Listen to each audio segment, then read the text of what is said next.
दोस्तों नमस्कार, आप सभी का स्वागत है आपके अपने यूट्यूब चैनल एक्सेस एकेडमी पर। साथियों, आज की इस वीडियो में मैं आप सभी लोगों के लिए प्रीवियस ईयर क्वेश्चन सीरीज के अंतर्गत यूपी टेट 2016 के प्राथमिक स्तर यानी लेवल 1 के पेपर से पर्यावरण अध्ययन के 30 महत्वपूर्ण प्रश्नों का कंप्लीट सोल्यूशन लेकर के आया हूं, जो आप सभी की आगामी UP TET, C TET, super TET 2023 के एग्जाम्स के लिए काफी हेल्पफुल रहने वाले हैं। आप सभी से निवेदन है, वीडियो अंत तक देखें और प्लीज वीडियो को लाइक करें, दोस्तों में शेयर करें और चैनल को सब्सक्राइब करके बेल आइकन जरूर दबाएं। इस चैनल से जुड़ने के लिए आपको केवल सब्सक्राइब करना है और बेल आइकन दबाना है, क्योंकि यहाँ पर आप सभी की आगामी परीक्षाओं की तैयारी फ्री ऑफ कॉस्ट कराई जाएगी। तो आइए साथियों शुरू करते हैं आज का वीडियो। सबसे पहले देखते हैं पहला प्रश्न, अंतर्राष्ट्रीय ओजोन दिवस कब मनाया जाता है? ऑप्शन ए 16 सितंबर, ऑप्शन बी 7 दिसंबर, ऑप्शन सी 30 मार्च और ऑप्शन डी 22 अप्रैल। तो इस प्रश्न का राइट आंसर है ऑप्शन नंबर ए, 16 सितंबर को अंतर्राष्ट्रीय ओजोन दिवस मनाया जाता है। अगला प्रश्न देखते हैं। अगला प्रश्न है, किसी खाद्य श्रृंखला में शाकाहारी होते हैं? ऑप्शन ए प्राथमिक उत्पादक, ऑप्शन बी प्राथमिक उपभोक्ता, ऑप्शन सी द्वितीयक उपभोक्ता, ऑप्शन डी अपघटनकर्ता। तो साथियों, इस प्रश्न का right answer option number B होगा। प्राथमिक उपभोक्ताओं के अंतर्गत शाकाहारी जीव जंतुओं को रखा जाता है, वहीं हरे पेड़ पौधों को प्राथमिक उत्पादक माना जाता है। अगला प्रश्न है, पारिस्थितिकी तंत्र के तत्वों के चक्रण को क्या कहते हैं? ऑप्शन ए रासायनिक चक्र, ऑप्शन बी जैव भू रासायनिक चक्र, ऑप्शन सी भूगर्भीय चक्र, ऑप्शन डी भू रासायनिक चक्र। साथियों, इस प्रश्न का जो राइट आंसर है वो ऑप्शन नंबर बी होगा। जैव भू रासायनिक चक्र जो है वो पारिस्थितिकी तंत्र के तत्वों के चक्रण को कहा जाता है। अगला प्रश्न है, निम्नलिखित ईंधनों में से कौन सा न्यूनतम पर्यावरणीय प्रदूषण उत्पन्न करता है? Option A diesel, option B petrol, option C hydrogen, option D कोयला। तो इस प्रश्न का राइट आंसर होगा ऑप्शन नंबर सी, हाइड्रोजन जो है न्यूनतम पर्यावरणीय प्रदूषण उत्पन्न करता है। अगला प्रश्न है, संकटग्रस्त जंतु दैत्याकार पांडा पाया जाता है? ऑप्शन ए ऑस्ट्रेलिया में, ऑप्शन बी भारत में, ऑप्शन सी चीन में, ऑप्शन डी ब्राजील में। प्रश्न का राइट आंसर ऑप्शन सी है, चीन में दैत्याकार पांडा पाया जाता है और खासकर चीन के पश्चिमी प्रांतों में इसकी संख्या देखने को मिलती है। अगला प्रश्न है, निम्नलिखित में से किस गैस के कारण भोपाल गैस त्रासदी हुई थी? Option A chlorofluorocarbon, option B carbon dioxide, option C nitrous oxide और ऑप्शन डी मिथाइल आइसोसाइनेट। तो साथियों, इस प्रश्न का राइट आंसर है option number D, methyl isocyanate के कारण ही भोपाल गैस त्रासदी की घटना घटित हुई थी, जिसमें सैकड़ों लोगों की जान चली गई थी। अगला प्रश्न है, किस देश में क्रिसमस का त्योहार गर्मियों में मनाया जाता है? Option A Japan, option B Bharat, option C Australia, option D America. तो इस प्रश्न का right answer option number C होगा। ऑस्ट्रेलिया में क्रिसमस का त्योहार गर्मियों में मनाया जाता है। आप सभी लोग जानते हैं क्रिसमस का त्योहार नव वर्ष से जुड़ा है और प्रत्येक वर्ष 25 दिसंबर को क्रिसमस का त्योहार मनाया जाता है। अगला प्रश्न है, गिर वन्य जीव अभ्यारण्य निम्न में से किस वन्य जीव का संरक्षण करता है? ऑप्शन ए हाथी, ऑप्शन बी सांप, ऑप्शन सी गैंडा, ऑप्शन डी शेर। तो इस प्रश्न का right answer option number D होगा। और गिर वन्य जीव अभ्यारण्य गुजरात राज्य में स्थित है और खास करके ये एशियाई शेरों के संरक्षण के लिए जाना जाता है। तो यहाँ पर शेर के स्थान पर अगर एशियाई शेर ऑप्शन में हो तो उसे भी हम टिक करेंगे, वो राइट आंसर होगा। अगला प्रश्न देखते हैं। ग्रीन मफलर संबंधित है? ऑप्शन ए मृदा प्रदूषण से, ऑप्शन बी वायु प्रदूषण से, ऑप्शन सी ध्वनि प्रदूषण से, ऑप्शन डी जल प्रदूषण से। तो इस प्रश्न का राइट आंसर है option number C, green muffler ध्वनि प्रदूषण से संबंधित है। और जिन क्षेत्रों में अत्यधिक ध्वनि प्रदूषण होता है वहां इसको कम करने के लिए सड़क के किनारे पेड़ों की जो पंक्तियां लगाई जाती हैं उन्हें ही ग्रीन मफलर के नाम से जाना जाता है। यूपी टेट के एग्जाम्स में ये 3 बार पूछा गया क्वेश्चन है।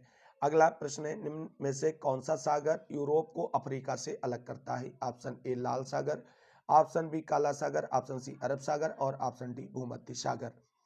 तो इस प्रश्न का जो राइट आंसर है ऑप्शन नंबर डी होगा, भूमध्य सागर। अगला प्रश्न है, निम्न में से कौन सी प्राकृतिक वनस्पति मरुस्थलीय प्रदेशों में पाई जाती है? Option A mahogany, option B cactus, option C fir, option D चंदन। तो साथियों, आप सभी लोग जानते हैं मरुस्थलीय प्रदेशों में ज्यादातर कांटेदार और कटेली झाड़ियां ही पाई जाती हैं। तो इस प्रकार इस प्रश्न का जो राइट आंसर है ऑप्शन बी होगा, कैक्टस यानी नागफनी के पौधे मरुस्थलीय प्रदेशों में मुख्यतः पाए जाते हैं। अगला प्रश्न है, टाइटन किस ग्रह का प्राकृतिक उपग्रह है? ऑप्शन ए वरुण, ऑप्शन बी बुध, ऑप्शन सी शनि और ऑप्शन डी शुक्र। तो इस प्रश्न का जो राइट आंसर है ऑप्शन नंबर सी है, टाइटन जो है शनि का एक प्राकृतिक उपग्रह है। अगला प्रश्न है, निम्नलिखित में से कौन सी बायोडीजल की फसल है? ऑप्शन ए कपास, option B jatropha, option C गन्ना, ऑप्शन डी आलू। तो इस प्रश्न का जो राइट आंसर है ऑप्शन नंबर बी होगा, जेट्रोफा को बायोडीजल की फसल के रूप में जाना जाता है और इसे रतन जोत के नाम से भी जाना जाता है। तो यदि ऑप्शन में जेट्रोफा ना लिख करके रतन जोत लिख दिया जाए तो वो वाला ऑप्शन आपका सही हो जाएगा। अगला प्रश्न है, पर्यावरण संरक्षण अधिनियम किस वर्ष पारित हुआ था? Option A 1982, option B 1986, option C 1992, option D 1996। तो इस प्रश्न का राइट आंसर होगा ऑप्शन नंबर बी 1986 ईस्वी में। अगला प्रश्न है, भूमंडलीय तापन का कारण है? ऑप्शन ए हिमनदों में वृद्धि, ऑप्शन बी कार्बन डाइऑक्साइड में वृद्धि, ऑप्शन सी कार्बन डाइऑक्साइड में कमी, ऑप्शन डी वनों में वृद्धि। तो ये तो कारण नहीं होगा। कार्बन डाइऑक्साइड में अगर कमी होगी तो भूमंडलीय तापन में वृद्धि होगा की कोई संभावना ही नहीं रहेगी। वही हिमनदों में वृद्धि अगर होगी तब ताप कम रहेगा। तो इस प्रकार इस प्रश्न का राइट आंसर ऑप्शन बी होगा, कार्बन डाइऑक्साइड में यदि वृद्धि होती है तो भूमंडलीय तापन में वृद्धि होगी और ये इसका एक प्रमुख कारण है। अगला प्रश्न देखते हैं। प्रश्न है, निम्नलिखित में से किसमें सर्वाधिक जैव विविधता पाई जाती है? ऑप्शन ए शीतोष्ण पर्णपाती वन बायोम, ऑप्शन बी उष्णकटिबंधीय सदाबहार वर्षा वन बायोम, ऑप्शन सी शीतोष्ण घास प्रदेश बायोम और ऑप्शन डी सवाना बायोम। तो इस प्रश्न का जो राइट आंसर है ऑप्शन नंबर बी होगा, उष्णकटिबंधीय सदाबहार वर्षा वन बायोम में सर्वाधिक जैव विविधता पाई जाती है और सर्वाधिक जैव विविधता वाले क्षेत्रों को हॉट स्पॉट्स के नाम से भी संबोधित किया जाता है। अगला प्रश्न देखते हैं, निम्न में से किस मृदा का निर्माण लावा द्वारा होता है? ऑप्शन ए लाल मिट्टी, ऑप्शन बी काली मिट्टी, ऑप्शन सी जलोढ़ मिट्टी, ऑप्शन डी लेटेराइट मिट्टी। तो साथियों इस प्रश्न का राइट आंसर होगा ऑप्शन नंबर बी, काली मिट्टी का निर्माण लावा द्वारा होता है और काली मिट्टी को रेगुर मिट्टी, स्वतः जुताई वाली मिट्टी, कपासी मिट्टी के नाम से भी जाना जाता है और इसमें उगने वाली प्रमुख फसल जो है वो कपास है। वहीं आपको बात करते हैं जलोढ़ मिट्टी के बारे में, तो भारत के सर्वाधिक क्षेत्रफल पर पाई जाने वाली मिट्टी जलोढ़ मिट्टी है और जलोढ़ मिट्टी का निर्माण आपको बता दें नदियों को द्वारा बहाकर लाए गए अवक्षेप से होता है और जलोढ़ मिट्टी दो प्रकार की होती है, एक खादर और एक बांगर। खादर वह मिट्टी होती है जो नवीन जलोढ़ मिट्टी होती है, यानी नई निर्माण जिसका हुआ होता है, और बांगर वह जलोढ़ मिट्टी होती है जो पुरानी हो चुकी होती है। अगला प्रश्न है, वायुमंडल की कौन सी परत में प्रकाश की पराबैंगनी किरणों को पृथ्वी की सतह पर आने से रोकती है? ऑप्शन ए समताप मंडल, ऑप्शन बी क्षोभ मंडल, ऑप्शन सी आयन मंडल और ऑप्शन डी मध्य मंडल। तो साथियों इस प्रश्न का जो राइट आंसर है वो होगा आपका ऑप्शन नंबर ए, समताप मंडल जो है वो पराबैंगनी किरणों को पृथ्वी पर आने से रोकती है। अगला प्रश्न है, गंगा एक्शन प्लान को लाने का उद्देश्य निम्नलिखित में से किस सुधार हेतु है? ऑप्शन ए जल की गुणवत्ता में सुधार, ऑप्शन बी जल का वेग, ऑप्शन सी जल की प्रचुरता और ऑप्शन डी जल के तापमान में। तो इस प्रश्न का राइट आंसर ऑप्शन ए होगा, गंगा एक्शन प्लान सन 1986 ईस्वी में केंद्र सरकार की तरफ से लाया गया था और इसका प्रमुख उद्देश्य था गंगा के जल की गुणवत्ता में सुधार लाना। अगला प्रश्न है, निम्नलिखित में से कौन सा वृक्ष जैविक कीटनाशक का उत्पादक है? ऑप्शन ए नीम, ऑप्शन बी देवदार, ऑप्शन सी चीड़ और ऑप्शन डी ओक। तो साथियों इस प्रश्न का राइट आंसर होगा ऑप्शन नंबर ए, नीम जो है वो जैविक कीटनाशक का उत्पादक है। अगला प्रश्न देखते हैं। अगला प्रश्न है, भू पारिस्थितिकी तंत्र में ऊर्जा का महत्वपूर्ण स्रोत है? ऑप्शन ए सूर्य, ऑप्शन बी पृथ्वी, ऑप्शन सी चंद्रमा, ऑप्शन डी शुक्र। तो इस प्रश्न का राइट आंसर जो होगा वो ऑप्शन नंबर ए होगा, सूर्य भू पारिस्थितिकी तंत्र में ऊर्जा का सबसे महत्वपूर्ण और प्रमुख स्रोत है। अगला प्रश्न है, परिकल्पना को बार बार परीक्षण करने से गलत नहीं पाया जाता है तो वह एक है? ऑप्शन ए सिद्धांत, ऑप्शन बी कानून, ऑप्शन सी खोज और ऑप्शन डी मूल संकल्पना।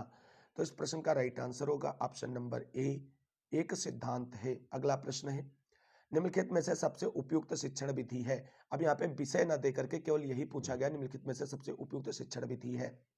ऑप्शन ए विचार गोष्ठी एवं श्रुतलेख, ऑप्शन बी श्रुतलेख एवं दिया गया कार्य, ऑप्शन सी विचार गोष्ठी एवं कार्य योजना और ऑप्शन डी व्याख्या एवं श्रुतलेख।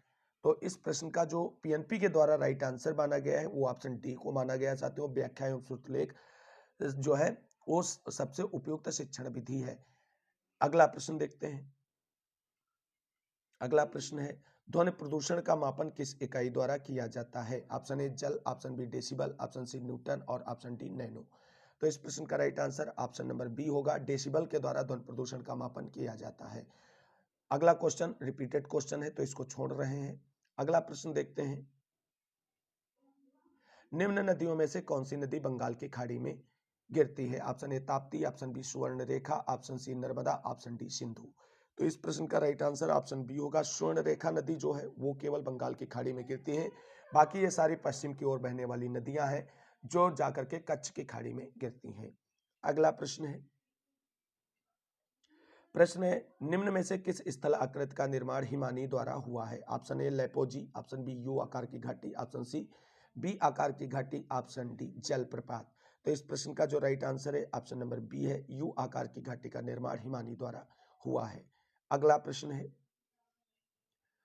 है, राकेश कक्षा 5 पर्यावरण विज्ञान शिक्षक द्वारा दिए गए कार्य को समय से प्रस्तुत नहीं करता है, अतः सबसे उपयुक्त सुधारात्मक उपाय क्या हो सकता है? ऑप्शन ए प्रधानाध्यापक की जानकारी में लाना, ये आप नहीं करे होंगे क्योंकि आपको बीएड और बीटीसी प्रशिक्षण के दौरान ऐसा करने से रोका गया होगा। ऑप्शन बी है खेल के कक्षा में जाने पर प्रतिबंध लगाना, ये भी नहीं आप कर सकते क्योंकि खेल जो है वो बालक के सर्वांगीण विकास के लिए अति आवश्यक है। तीसरा है ऑप्शन नंबर सी, उसकी अनियमितताओं के कारणों को जानकर उसे सही मार्गदर्शन देना, और यही इसका राइट आंसर हो जाएगा, आप यही कर सकते हैं। अगला प्रश्न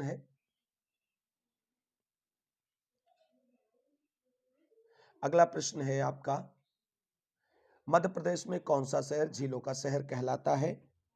तो option A Bhopal, option B Ujjain, option C Indore और ऑप्शन डी ग्वालियर। तो साथियों इस प्रश्न का राइट आंसर होगा option number A, in Madhya Pradesh में भोपाल को झीलों का शहर के नाम से भी जाना जाता है। वहीं राजस्थान में उदयपुर को भी झीलों का शहर कहा जाता है। अगला प्रश्न है, शिक्षक की सबसे बहुमूल्य निधि क्या है? उसकी सेवा, उसका वेतन, ऑप्शन सी उसका गर्व, ऑप्शन डी छात्रों का विश्वास। तो इस प्रश्न का right answer option number D होगा, किसी भी शिक्षक के लिए उसकी सबसे बहुमूल्य निधि छात्रों का विश्वास ही होता है। तो साथियों ये थे यूपी टेट 2016 के प्राथमिक स्तर के पेपर से पर्यावरण अध्ययन एवं शिक्षण शास्त्र के 30 महत्वपूर्ण प्रश्नों का कंप्लीट सॉल्यूशन, जो आप सभी की आगामी यूपी टेट, सी टेट और सुपर टेट एग्जाम्स के लिए काफी हेल्पफुल रहने वाला है, क्योंकि आप सभी को बता दें यूपी टेट एग्जाम आने वाला है और यूपी टेट एग्जाम में मोस्टली क्वेश्चंस जो हैं वो रिपीटेड होते हैं, तो ऐसे में प्रीवियस ईयर क्वेश्चंस को करना काफी महत्वपूर्ण हो जाता है। आप सभी लोगों के लिए चैनल पर सीडीपी की प्रीवियस ईयर क्वेश्चंस की सीरीज पूरी करा दी गई है, उसे जाकर के चेकआउट कर सकते हैं और उसे देख सकते हैं। ईवीएस की जो है प्रीवियस ईयर क्वेश्चन सीरीज जारी है और उम्मीद करते हैं ये वीडियो सीरीज आप सभी लोगों की आगामी एग्जाम्स में काफ़ी हेल्पफुल होगी। अगर वीडियो अच्छी लगी हो प्लीज़ वीडियो को लाइक करें, दोस्तों में शेयर करें, चैनल को सब्सक्राइब करके बेल आइकन जरूर दबाएं। फ्री आपकास्ट तैयारी के लिए चैनल से सभी साथियों से निवेदन है जुड़ें और अपने साथियों को भी जोड़ें। मिलेंगे अगली वीडियो में next year previous year questions को लेकर के, तब तक के लिए सभी साथियों को जय हिंद, जय भारत, वंदे मातरम। आप सभी साथियों का दिन शुभ हो।